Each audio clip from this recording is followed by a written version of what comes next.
देखिए, मध्य प्रदेश बीजेपी की ये 5वीं लिस्ट थी और 5वीं लिस्ट में 92 नामों को पार्टी ने घोषित कर दिया है। इससे पहले 4 लिस्टों में बीजेपी ने प्रत्याशियों के नामों की घोषणा की थी। कुल मिलाकर के अगर बात की जाए तो 228 सीटों पर प्रत्याशियों के नाम घोषित हो चुके हैं। सिर्फ 2 ऐसी सीटें हैं, विदिशा और गुना, जहां पर अभी भी पेच जो है वो फंसा हुआ है, नाम यहां पर सामने नहीं आए हैं। तो पार्टी ने जो पहली लिस्ट थी उसमें 39 प्रत्याशियों के नाम घोषित किए, दूसरी लिस्ट में 39 प्रत्याशियों के नाम घोषित किए और इसी के साथ ही जब तीसरी लिस्ट सामने आई तो एक प्रत्याशी का नाम घोषित किया और 92 प्रत्याशियों के नाम अब घोषित हो चुके हैं। 3 मंत्रियों के टिकट काटे गए हैं। ओपीएस भदौरिया, यशोधरा राजे सिंधिया का टिकट कटा है, गौरीशंकर बिसेन का भी टिकट कटा है। बीजेपी ने अब तक 228 सीटों पर प्रत्याशी उतारे हैं। जोबट से विधायक सुलोचना रावत की जगह बेटे विशाल रावत को टिकट मिला है। ओपीएस भदौरिया की जगह मेहगांव से राकेश शुक्ला को टिकट दिया है। विधायक संजीव कुशवाहा का टिकट कटा है। पटवारी भर्ती घोटाले में चर्चित परीक्षा केंद्र में मालिक हैं संजीव कुशवाहा। भिंड से विधायक संजीव कुशवाहा की जगह नरेंद्र सिंह कुशवाहा को टिकट दिया है। बीजेपी की 5वीं लिस्ट में 12 महिलाओं के नाम शामिल हैं। पूर्व मंत्री माया सिंह को ग्वालियर से टिकट दिया है। शिवपुरी से यशोधरा राजे सिंधिया का टिकट काट दिया गया है। यशोधरा की जगह देवेंद्र कुमार जैन को टिकट मिला है। कैलाश विजय वर्गीय बेटे आकाश विजय वर्गीय का टिकट काट दिया गया है। इंदौर 3 से आकाश विजय वर्गीय की जगह पर राकेश शुक्ल को टिकट दिया गया है। उज्जैन उत्तर की बात करें तो पारस जैन का यहां से टिकट कटा है। उज्जैन उत्तर से अनिल कालू हेड़ा को टिकट दिया गया। भोपाल दक्षिण पश्चिम से बात करें तो पूर्व मंत्री उमाशंकर गुप्ता का टिकट यहां कटा है। उमाशंकर गुप्ता की जगह भगवान दास सबनानी को टिकट दिया गया है।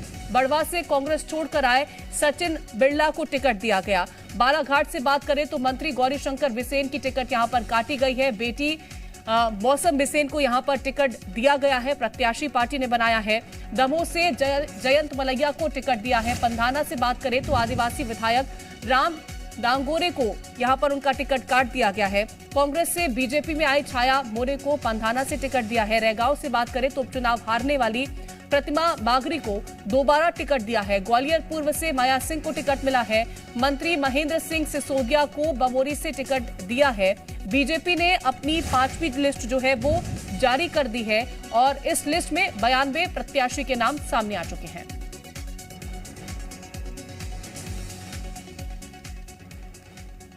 तो राहुल हमारे साथ लगातार उज्जैन से बने हुए हैं। राहुल, अगर हम बात करते हैं टक्कर को लेकर के, क्योंकि अब प्रत्याशियों के ऑलमोस्ट नाम सामने आ चुके हैं सिर्फ 2 सीटों को छोड़ करके, टक्कर को लेकर के बात करें तो कितनी ज्यादा टक्कर यहां पर देखने को मिलेगी और किस प्रकार का मुकाबला होगा? क्योंकि आम आदमी पार्टी की तरफ से भी सूची जारी की गई है, कांग्रेस की तरफ से सूची जारी की गई है, बीजेपी ने जारी कर दी है और अलग अलग जो पार्टियां हैं उन्होंने भी सूची जारी की है। कितनी टक्कर यहां पर देखने को मिल सकती है?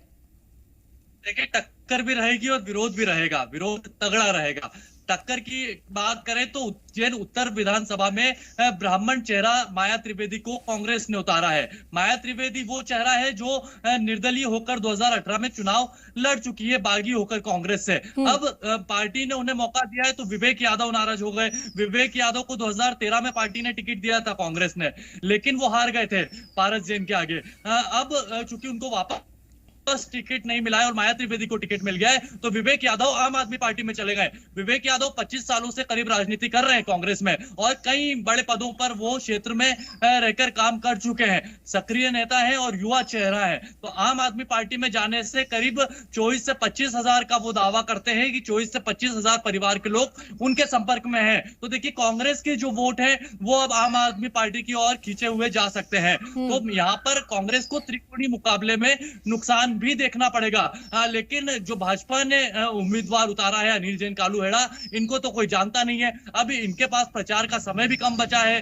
पारस जैन जो वहां के दिग्गज नेता है, कद्दावर नेता है, पारस जैन के ये एंटी रहे हैं, पारस जैन से इनकी बनती नहीं है। तो पारस जैन और इनके बीच में अगर सामंजस्य बैठ गया तो ये इनकी नैया पार हो सकती है अनिल जैन कालू हेड़ा की। लेकिन वहां पर जैन समाज भी नाराज है। सिंहस्थ क्षेत्र में जितनी कॉलोनियां थी वो लोग भी इनसे नाराज है। बड़ी बड़ी मिलों के जो मजदूर वहां से बेघर हुए हैं, वो लोग भी नाराज हैं। तो इनको अनिल जैन कालूहेड़ा कैसे साधेंगे, इतने कम समय में त्योहारों के बीच में कैसे जनसंपर्क करेंगे, ये उनके लिए बड़ी चुनौती है। तो यहाँ पर त्रिकोणीय मुकाबले में सबसे ज्यादा जो वोट हैं वो विवेक यादव की ओर खींचते हुए नजर आ रहे हैं। देखिए, बात अब उज्जैन दक्षिण की करें तो यहाँ पर मोहन यादव का विरोध देखने को मिल रहा है। हालांकि मोहन यादव ने कई उद्योग यहाँ पर वो दावा करते हैं कि उद्योग उनके माध्यम से यहाँ पर लाए गए हैं और कई तरह के विकास कार्य उनके माध्यम से हुए हैं। पिछड़ा वर्ग का चेहरा है, ओबीसी से आते हैं, लेकिन कांग्रेस ने यहाँ पर जो उनके सामने टक्कर दी है, चेतन प्रेम नारायण यादव को उतारा है। चेतन यादव युवा चेहरा है और देखिए वर्ष 2000 में पार्षद ये बने थे और ऐतिहासिक जीत इनकी रही थी। सबसे ज्यादा वोट इनके नाम हुए थे, इनका जो है नाम उसमें शामिल है सबसे ज्यादा वोटों में। तो देखिए, चेतन प्रेम नारायण यादव को यहाँ से टिकट मिला है, तो अब मोहन यादव के सामने एक मुसीबत बन सकती है। हालांकि मोहन यादव के जितने भी क्षेत्रीय पार्षद हैं वो मोहन यादव के निर्देशन में काम करते हैं और वो कहीं ना कहीं नैया पार लगवा सकते हैं मोहन यादव की, लेकिन उनका विरोध लगातार देखने को मिला है। उनके बयानबाजी से कहें, चाहे सिंहस्थ क्षेत्र में जो जमीन माफिया की छवि हो उसको लेकर कहें, या हाल ही में अभी प्रचार प्रसार के टाइम पे राशन वितरण का मामला सामने आया था, तो अजीत सिंह ठाकुर जो कांग्रेस के नेता थे उन्होंने प्राथमिकता से उस मुद्दे को उठाया और पार्षद के खिलाफ, भाजपा के पार्षदों के खिलाफ प्रकरण दर्ज करवाया चुनाव आयोग से। तो ये सारी चीजें भी कहीं ना कहीं मोहन यादव को फेस करना पड़ेगी, क्योंकि डिजिटल दुनिया है तो क्षेत्रीय जनता सब जानती है कि कौन क्या कर रहा है। दोनों ही चेहरे ग्रामीण क्षेत्रों के भरोसे हैं, तो टक्कर उत्तर विधानसभा में भी है और दक्षिण में भी है। बात अब महिदपुर की करें तो महिदपुर में जो बहादुर सिंह चौहान को भाजपा ने टिकट दिया है, यहाँ पर दो गुट है भाजपा के, एक प्रताप सिंह आर्य और एक बहादुर सिंह चौहान। बहादुर सिंह चौहान की भी माफिया वाली छवि है और यहाँ पर जो SC ST का वर्ग है वो बहादुर सिंह चौहान से नाराज है, क्योंकि जमीन माफिया की छवि है और कई किसानों की जमीन। ठीक है, राहुल लौटूंगा आपके पास। शिवमोहन हमारे साथ इंदौर से लगातार बने हुए हैं। शिवमोहन, बीजेपी ने आज जो नामों की घोषणा की है, इससे पहले हमने देखा कि कांग्रेस की तरफ से जब नामों की घोषणा की गई तो वहां पर पैराशूट लैंडिंग के भी आरोप लगे थे कि यहां पर पैराशूट एंट्री करवा दी गई है। बीजेपी की सूची में क्या तस्वीरें हैं, किस तरह से यहां पर अगर हम विरोध को लेकर के बात करें तो विरोध हो सकता है और किस तरह का मुकाबला यहां पर देखने को मिल सकता है बाकी पार्टियों के मुकाबले? देखिए, अभी फिलहाल इंदौर की जितनी सारी 9 विधानसभाएं हैं सभी की स्थिति स्पष्ट हो चुकी है। विधानसभा नंबर 1 जो है वो सबसे हॉट सीट बन चुकी है, क्योंकि यहाँ पर कैलाश विजयवर्गीय को भारतीय जनता पार्टी ने संजय शुक्ला के खिलाफ उतारा है। संजय शुक्ला चूंकि क्षेत्र में वर्तमान विधायक थे और काफी सही रूप से सक्रिय भी थे, उनके द्वारा कई तरह की कथाएं कराई जा चुकी थी। कोरोना में भी उनके द्वारा किए गए कार्य से लोग काफी खुश नजर आ रहे थे, परंतु कैलाश विजयवर्गीय को वहां से उतार कर वो सीट को काफी कॉम्प्लिकेट कैलाश विजयवर्गीय के लिए भी कर दिया है और संजय शुक्ला के लिए भी कर दिया है। तो विधानसभा नंबर 1 का जो मुकाबला है वह काफी कड़ा इंदौर शहर में देखा जा रहा है। विधानसभा नंबर 2 की अगर मैं बात करता हूं, यहाँ पर सीधा मुकाबला जो है वह राजा मंगनानी का। विधानसभा नंबर 3 में आकाश विजयवर्गीय है और उनके सामने पिंटू जोशी है। पिंटू जोशी चूंकि काफी सक्रिय नेता, काफी सक्रिय रहे हैं कांग्रेस पार्टी से, और इनके सामने आकाश विजयवर्गीय का टिकट काटकर गोलू शुक्ला को यहाँ पर 3 नंबर से उतार दिया गया है। गोलू शुक्ला 1998 से भारतीय जनता पार्टी के सदस्य हैं और अभी हाल ही में IDA के इंदौर विकास प्राधिकरण के उपाध्यक्ष इनको नियुक्त किया गया था, और ये कैलाश विजयवर्गीय के भी खास माने जाते हैं और शिवराज सिंह चौहान के भी खास माने जाते हैं। इस बीच 3 नंबर से उतारकर 3 नंबर वह इलाका है, पूरा इंदौर का केंद्रीय वाला इलाका है जिसमें राजवाड़ा जैसा महत्वपूर्ण बिजनेस एरिया आता है, तो यहां से वोट बटोरना दोनों के लिए काफी चैलेंजिंग रहेगा। विधानसभा क्रमांक 4 से कांग्रेस ने राजा मंगनानी को टिकट दिया, चूंकि 4 नंबर से पहले से भी कई सारे कांग्रेस के उम्मीदवार थे, वह टिकट के लिए काफी जद्दोजहद करते नजर आ रहे थे, जिनमें एक बड़ा नाम था अक्षय बम का। अक्षय ने काफी लगातार सक्रिय थे और जैसे ही राजा मंगनानी को टिकट मिला तो राजा मंगनानी का विरोध भी अक्षय के समर्थकों द्वारा भरपूर तरीके से देखा गया, जो कि शहर में अभी भी लगातार जारी है। और यहाँ से वर्तमान विधायक जो है मालिनी गौड़, उनको 4 नंबर से टिकट दे दिया गया। मालिनी गौड़ की सक्रियता लगातार रही है पिछले 5 वर्षों में, परंतु वह अपने बेटे एकलव्य गौड़ के लिए टिकट की मांग कर रही थी, परंतु उनको ना देते हुए भारतीय जनता पार्टी ने मालिनी गौड़ को ही टिकट दे दिया है। विधानसभा नंबर 5 में अभी हाल ही में महेंद्र हार्डिया को टिकट मिला है और यहां से सत्यनारायण पटेल कांग्रेस को उम्मीदवार है। सत्यनारायण पटेल भी 5 नंबर में काफी सक्रिय रहे हैं। पिछले 11 दिनों की तैयारी में मात्र 1500 वोटों के अंतर से ये हारे थे और यहां पर वर्तमान जो विधायक है महेंद्र हार्डिया पिछले 4 बार से, पिछले 20 वर्षों से लगातार विधायक है। महेंद्र हार्डिया को यहां पर जो चुनौती रहेगी वह रहेगी एंटी इनकम्बेंसी की। उनको लगातार यहां से अंदरूनी विरोध देखा जा रहा था और वहीं कांग्रेस में भी यहां पर कई दूसरे जो दिग्गज नेता थे वह भी 5 नंबर से टिकट की मांग कर रहे थे। तो कांग्रेस को भी कहीं ना कहीं 5 नंबर से भी मुकाबला किया जाए। अगर मैं ग्रामीण क्षेत्र की बात करूं, सांवेर की, सांवेर में वर्तमान विधायक तुलसी सिलावट है जो कि मंत्री भी थे और उनके सामने रीना बोरासी को यहां पर मैदान में उतारा गया है। रीना बोरासी जो कि काफी सक्रिय रही है और तुलसी सिलावट की सक्रियता भी पिछले 5 वर्षों में लगातार रही है, परंतु रूरल इलाका है, ग्रामीण इलाका है। ग्रामीण इलाकों में तुलसी सिलावट की सक्रियता को जब जी मीडिया ने जनता जनार्दन किया था तब वहां पे सक्रियता को लोगों ने नकार दिया था, चूंकि आधा हिस्सा सांवेर का शहर में भी आता है। शहर में वे काफी सही तरह से सक्रिय थे, परंतु ग्रामीण में उनकी सक्रियता पर सवाल उठाए जा रहे थे। तो तुलसी सिलावट को इस वक्त जो वोटों के लिए जद्दोजहद करना होगी वह ग्रामीण क्षेत्रों में करना पड़ेगी, क्योंकि रीना बोरासी ग्रामीण क्षेत्र में सक्रिय है तो रीना बोरासी को लिए शहर में यहाँ पर मुशक्कत करना पड़ेगी। और सबसे बड़ी इस समय जो एक और जो बड़ी सीट 1 नंबर के बाद इंदौर में जो बन गई है वह है विधानसभा महू की। महू विधानसभा में चूंकि पहले जो टिकट दिया गया वह टिकट दिया गया शुक्ला को। रामकिशोर शुक्ला चूंकि कुछ दिनों पहले ही भारतीय जनता पार्टी से कांग्रेस में शामिल हुए थे।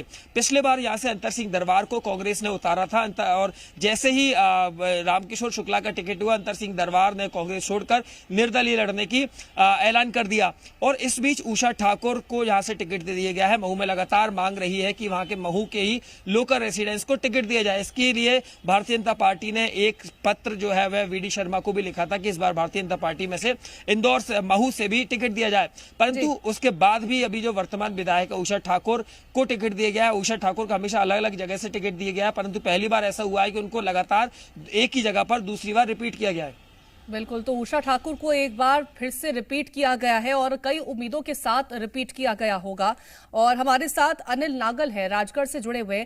अनिल, अगर बात करते हैं राजगढ़ की तो अमर सिंह यादव पर एक बार फिर से पार्टी ने भरोसा जताया है, बल्कि पिछली बार हमने देखा तो हार यहां से उनकी हुई थी।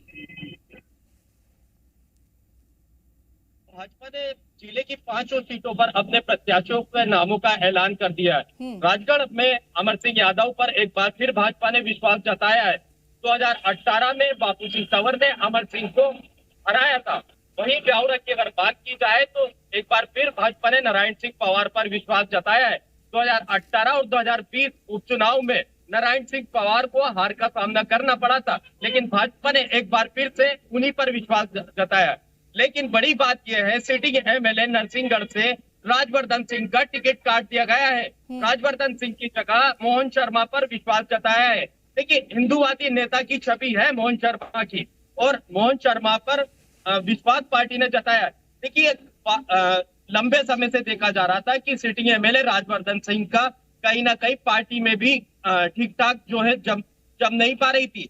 आपसी में ही भाजपा के ही लोग जो है आए दिन जो है राजवर्धन को जो है झंडे दिखाते थे, विरोध करते थे।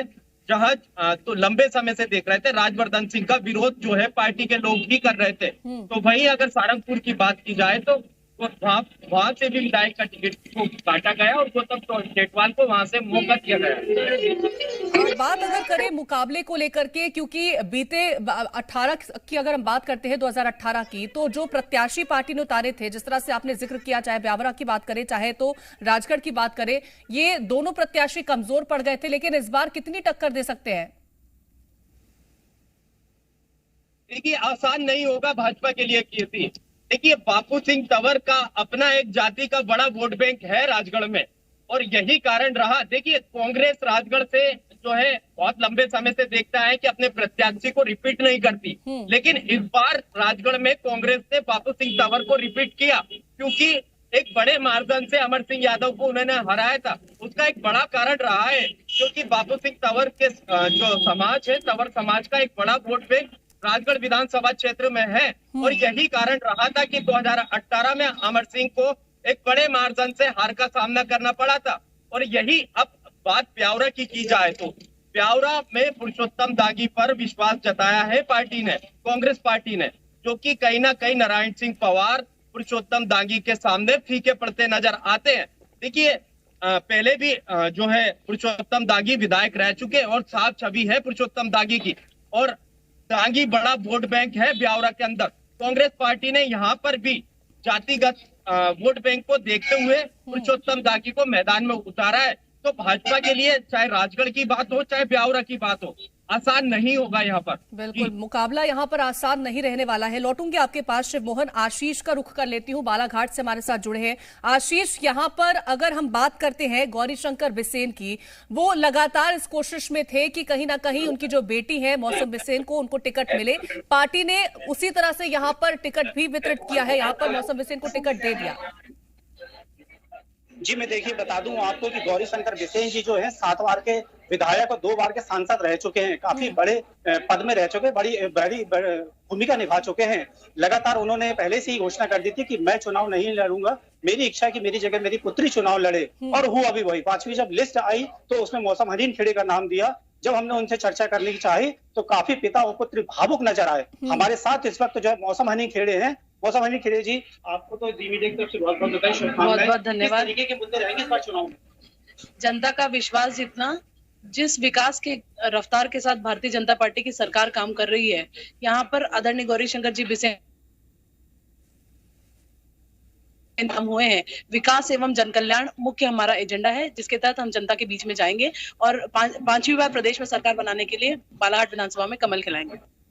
देखिए एक बात लगातार आ रही थी कि परिवारवाद नहीं चलेगा, उसके बावजूद भी आपको प्रत्याशी बनाया गया, क्या वैसे? देखिए मैं पिछले लगभग 15 से बेटी नहीं एक कार्यकर्ता के रूप में स्वीकार किया। मैं पूर्व में प्रदेश कार्य समिति सदस्य रही हूं, वर्तमान में जिले की महामंत्री हूं, और मैंने पहले ही कहा था कि अगर पार्टी का नेतृत्व उचित समझे, कार्यकर्ताओं का मुझ पर विश्वास हो तो मुझे अवसर मिले, और पार्टी नेतृत्व ने आज ये अवसर दिया। इसके लिए मैं बहुत बहुत धन्यवाद देती हूँ। देखा जा रहा है कि कांग्रेस से भी महिला प्रत्याशी को मैदान में उतारा गया है, जो पूर्व नगर पालिका अध्यक्ष रह चुकी है। कितनी टक्कर रहेगी उनसे? देखिए हम लोग, मेरा बूथ सबसे मजबूत, प्रत्येक मतदान केंद्र पे भारतीय जनता पार्टी का कार्यकर्ता 51% की जीत के मंत्र के साथ है। प्रत्याशी कौन है ये हमारे लिए प्रश्न नहीं है, हम सबका एक ही संकल्प है कि अपने अपने मतदान केंद्र पर भाजपा को विजय दिलाना, जिसके तहत हम लोग जीत के लिए आश्वस्त यहाँ पर नजर आ रही है। लेकिन कितनी टक्कर यहाँ पर मिलने वाली है वो तो हम देखेंगे जब 17 तारीख को मतदाता मतदान करने के लिए पहुंचेंगे। ठीक है, राहुल हमारे साथ लगातार उज्जैन से बने हुए हैं, तो राहुल से भी हम चर्चा करेंगे, जानेंगे उनसे।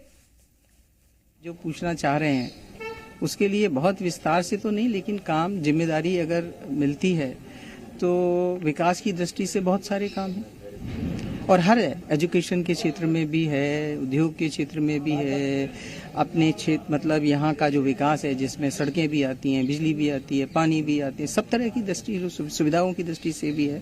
तो बहुत सारे काम हैं, जहाँ ज़रूरत होगी उसको चिन्हित करके और आगे कदम बढ़ाएंगे, ताकि ग्वालियर हमारा अच्छा नंबर 1 पर अच्छा जिला बने और लोग उसकी तारीफ करें। एक बार फिर आपको मैदान में उतारा, पूर्व से टिकट दिया, क्या बड़ी प्राथमिकता रहेंगी आपकी वो विधानसभा को लेकर? देखिए अभी एकदम नहीं, प्राथमिकता तो मेरा कहना यही है कि यहाँ के जो रहवासी हैं उनको हर तरह की सुविधाएं मिले और किसी तरीके की दिक्कत ना हो, तो उस दृष्टि से काम बहुत सारे करने। क्योंकि आपके सामने भी ऐसे प्रत्याशी हैं जो कांग्रेस के विधायक हैं। नहीं, देखिए आप किसी की तुलना और किसी का वो कौन कैसा क्या कर रहा है, ये कर रहा है, हर व्यक्ति खड़ा होता है और अपने अपने हिसाब से आगे बढ़ता है और क्षेत्र में काम करता है। और मुझे जो दिया है मैं अपने हिसाब से काम करूंगी और लोगों का विश्वास जीतूंगी और चाहूंगी कि ग्वालियर में मैं ऐसा अच्छा कुछ कर सकूं ताकि लोग की सुविधा की दृष्टि से और उनके जीवन में भी कुछ उन्हें फायदा मिले। ऐसा भी देखा जा रहा है टिकट जैसे बदलते हैं, चेंज होते हैं तो कुछ लोग नाराज भी हो जाते हैं, नाराजों को मनाने के लिए किस तरह का डैमेज कंट्रोल रहेगा? नहीं, नाराज अभी मेरी जानकारी में नहीं है और कोई नाराज नहीं है। सबका प्यार और अपनेपन की जो भाव है वो मुझे बहुत मिला है उसके लिए मैं जितना भी उनके लिए करूं वो मुझे कम नजर आता है।